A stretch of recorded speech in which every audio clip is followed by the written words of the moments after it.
Well, hello everyone.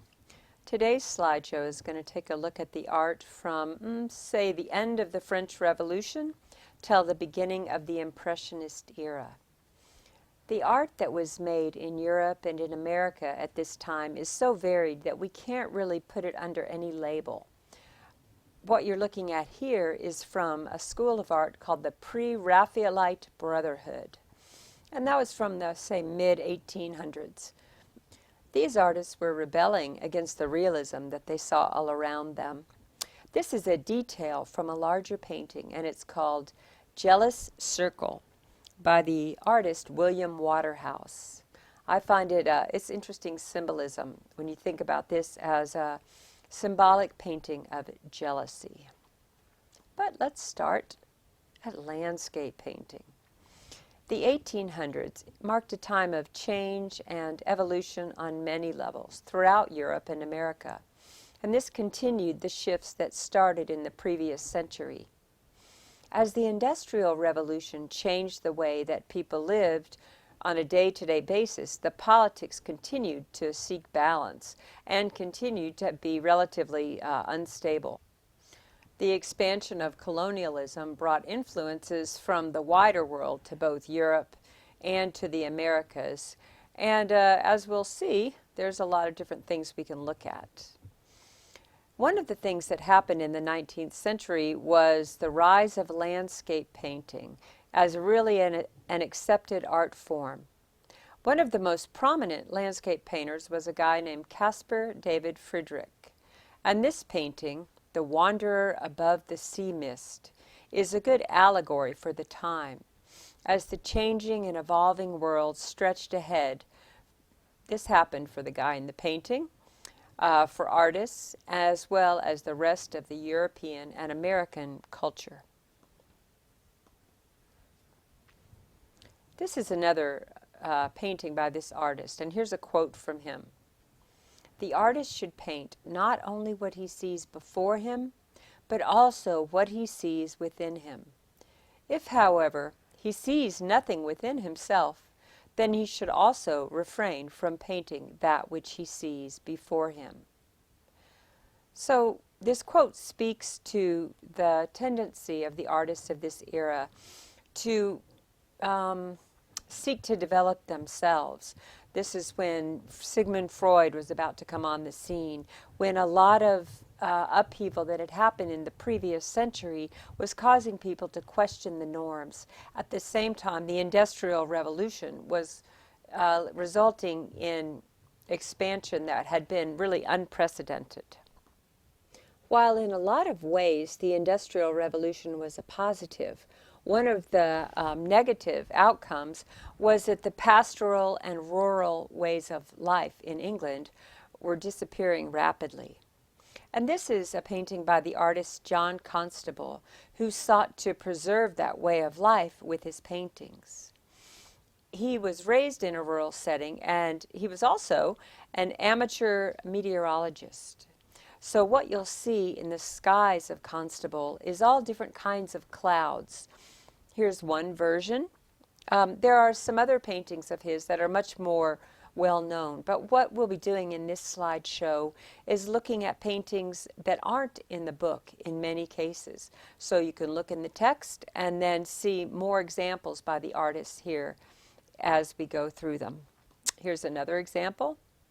And I just like it because it's got a good atmosphere, but check this out. From a painter's perspective, notice how this is the moonlight and it's cool compared to the warm light of the fire here, and that this silhouette is very simply rendered. It's just a silhouette, but the whole thing paints a really lovely scene and provides a sense of atmosphere. On the other hand, let's look at this fella. Joseph Turner. I mean, he was really an incredible and revolutionary artist for his time. There's a story that he used to strap himself to the deck of ships during storms so that he could really experience what that was like and then make paintings like this. This is one of his seascapes, and that's what he specialized in, was painting storms. Turner is seen to be one of the forefathers of the modern art movement. It's clear to see when you look at this particular piece. Now, over in the Americas, we had the Hudson River School. And this guy, Thomas Cole, was a founding member of it. If you look very carefully, he is a painting right down there. I don't think you can see it here, but he painted himself into this very famous painting. Thomas Cole was actually from England, and he dedicated himself to convincing his patriots back home that the American landscape was really worthy of painting.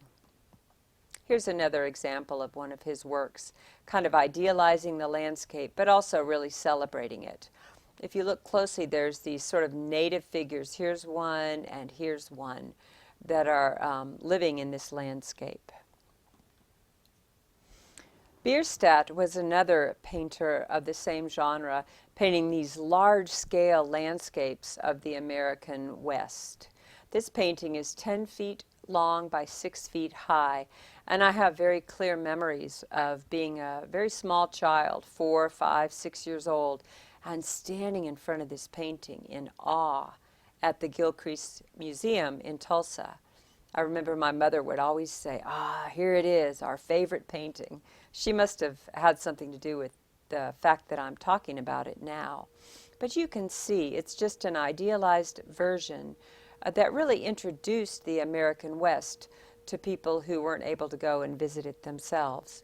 What these artists would do would be that they would make watercolor studies on site, and then they would go back to their studios and paint the landscapes. Here's one that I really love, and this is by Frederick Church.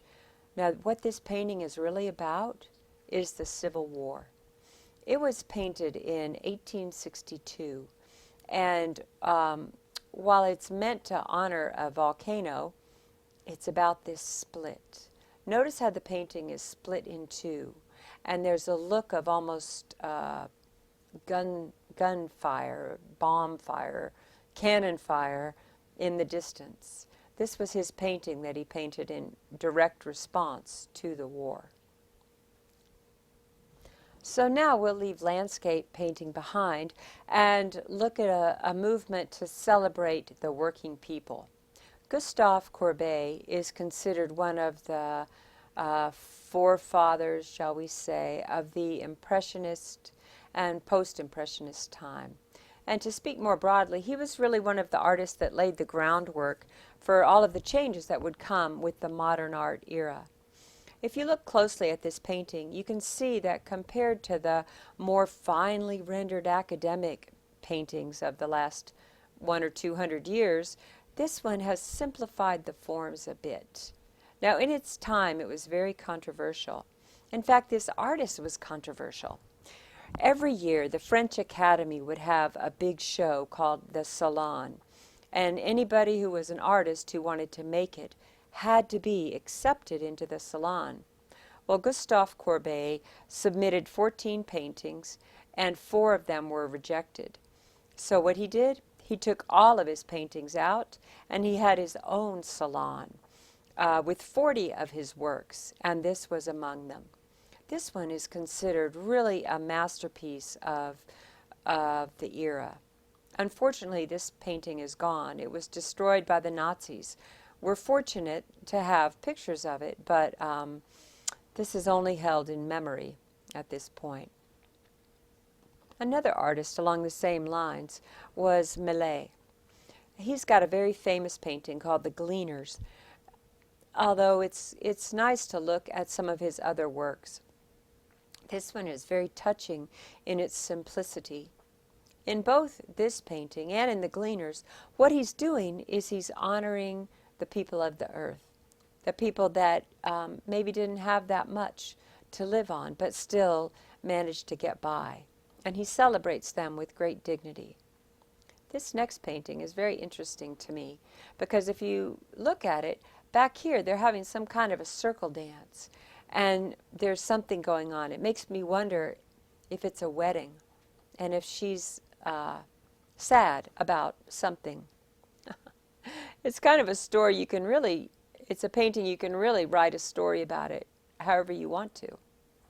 So continuing along this theme, which is prevalent, of celebrating or depicting the working classes, here we have the original man spreader.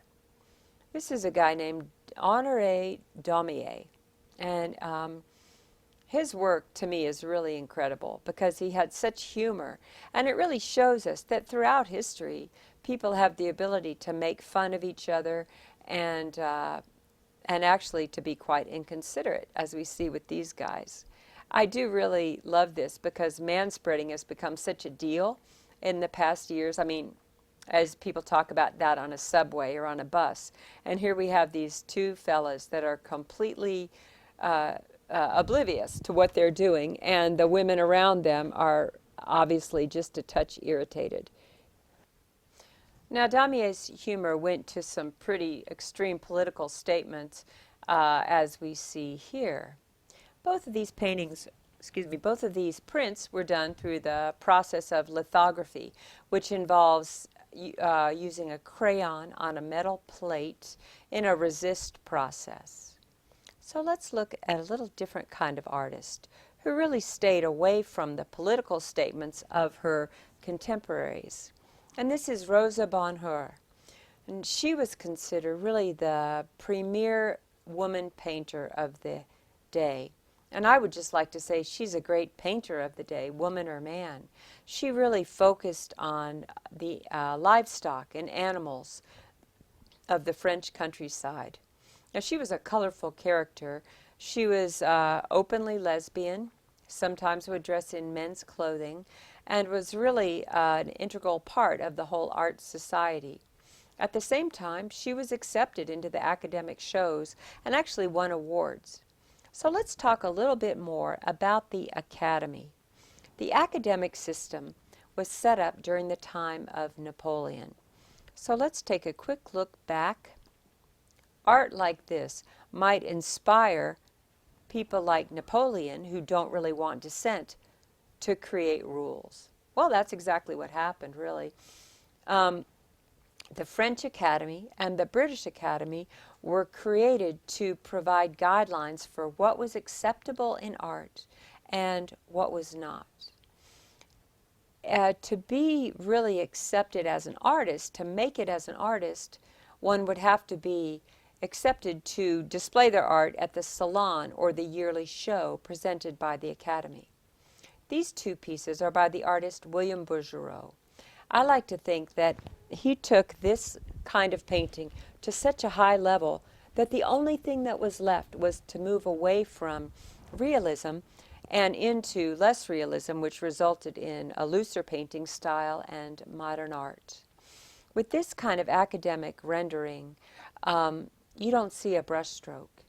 It's just thin layers of paint, transparent layers. They're laid one over another in a process called glazing. And William Bouguereau, who was actually the head of the French Academy for many years in the mid-1800s, William Bouguereau was a master at this. Once you get to here, what's next? Except for to go to a whole new way of painting. Now, this move away from realism was also inspired by photography, which we'll talk about in a moment. Here we have Winslow Homer. Winslow Homer was from this school of realist painters. He had actually been in the Civil War as a reporter, and when he left the war, he spent much of the rest of his career painting dramatic scenes and a lot of seascapes, as we see here. And moving on, let's talk about Thomas Eakins.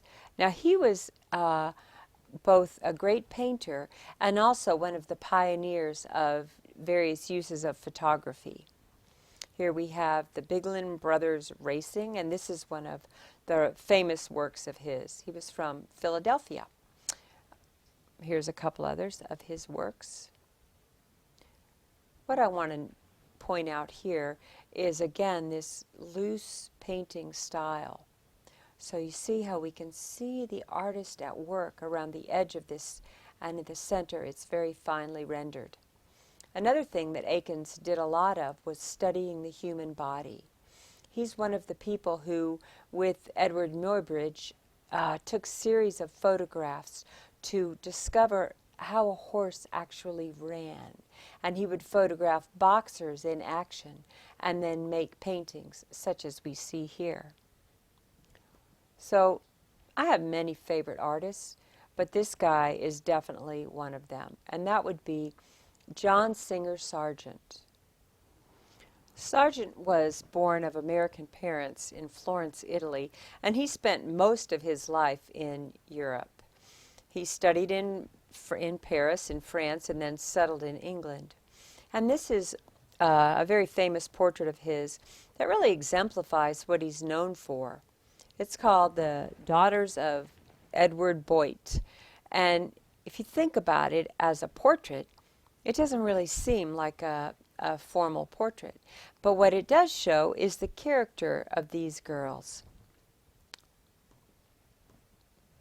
Here's a few more works by the artist. If you ever have a chance to see his work in a museum, I really encourage you to study closely his use of brushstrokes and his use of color. Oh, here's another really wonderful artist, and that would be Henry Osawa Tanner. Now, Tanner is known by some as being a really good black artist, but he's really just a great artist.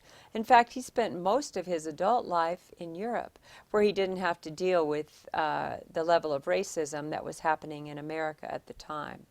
This painting on the right is called The Banjo Lesson. It's a really famous painting.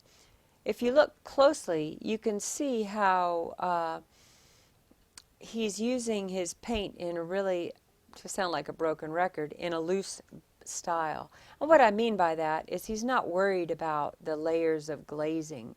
Instead, he's going for a kind of an atmosphere by using the brush strokes, keeping them visible, and creating almost a feeling of light.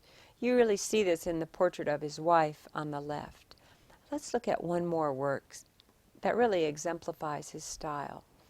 This one is either called The Visitation of Light or The Annunciation. And it shows his strong faith, which really shows up in a lot of his work. I find this to be really extraordinary in the way the artist was able to create a feeling of light and also his use of color, of a limited palette that helps to bring that across.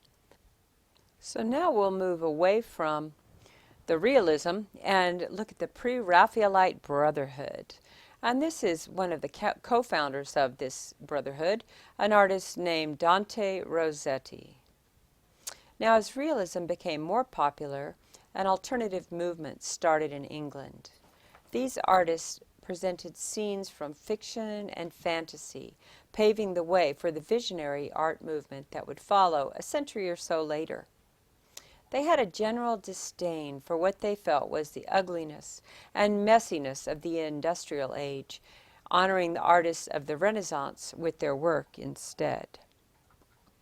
Here's another artist of the era, another of the founders, and that would be John Milius in The Lady of Shalott. So, what about architecture? So here's a little shack in London called the Houses of Parliament. And this was designed in 1835 and built in the Gothic Revival style, which harkened back to the great cathedrals that were built around, in the Gothic area, around the year 1000, 900, 1100 in there. So this incredible building has two Houses of Parliament within it, and here's Big Ben, and all of it really harkens back to that earlier time. It looks like a cathedral. Here we have the spire, and if you look at the interior, it's really rather grand. Now, another great work of architecture that was revolutionary for its time was the Crystal Palace, and it made use of prefabricated building techniques. So the metal ribs that we see, really the entire structure, which was actually made of cast iron, was made elsewhere. and it was transported to the building site where it was assembled for a World's Fair honoring industry. And then it was disassembled and taken to another location a little bit further outside of London and expanded. So this, in addition to the cast iron ribs, it was made of glass, and it must have been spectacular to go inside of it. Fortunately, we have a few photographs remaining. Here's another one of the interior, and you can only imagine what it must have been like when the light was shining in and it was full of people. So, speaking of photography, hey, let's talk about photography. Where did it all start? Well, there was a couple of guys in France, Joseph Talbot and Louis Daguerre, and they invented a way to print an image on a metal plate so that it would leave an image. And this is actually the earliest photograph known with a human being in it. It took about 10 minutes to process, and it was out the window of Daguerre's studio. If you look very closely, here's two people. This was made in 1839. I love to look at these old photographs because you can really get an image, a very realistic image of what life might have been like so long ago. Here's another one that speaks to that. And it shows simply two women sweeping with these handmade brooms and the cart in the background. It really provides a window into a time that is long gone. Now, another window that was possible using photography is exemplified by this woman, Julia Margaret Cameron. If we think about the pre-Raphaelite movement and their idealization and illustration of stories, she was right in there. But I don't think she could have been in the Brotherhood, obviously. So she did it with photography. So here we have, it looks like a sort of a Sir Lancelot kind of an image because he's got this chainmail on. And almost all of her works, the women look somehow winsome or sad. And here's another example of that. See? Classic Julia Margaret Cameron. What I love about this, though, is that she is working in the mid-1800s. And again, we're getting a glimpse at what human beings were like back at the time. Another pioneer of early photography would have been Edward Muybridge. This is a very famous series of photographs which answered the age-old question, does a horse lift its feet all the way off the ground when it gallops? Ah, there it is. Why, yes, they do. You can see from the front and to the side. He took a series of photographs, and these would later become motion pictures. Here's one more of his that I just find amusing. He took quite a few of these, and a lot of them are with nude figures, running, doing all sorts of things, wrestling. And this woman is just jumping over a chair. Okay, well now we know what that looks like when you break it down. Now this is really incredible when you think of the fact that no one had ever done this before. So our last image is of good old Abraham Lincoln meeting General McClellan during the Civil War. It's really difficult to overstate how photography changed art. Here's one example.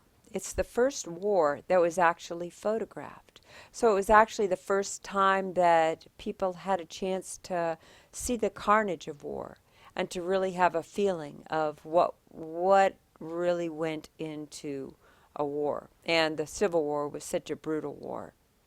Also, once we had photography capturing images, then artists could go in other directions. And it's some of those other directions that we're going to explore in the next show. So stay tuned, and thanks for listening. See you next time.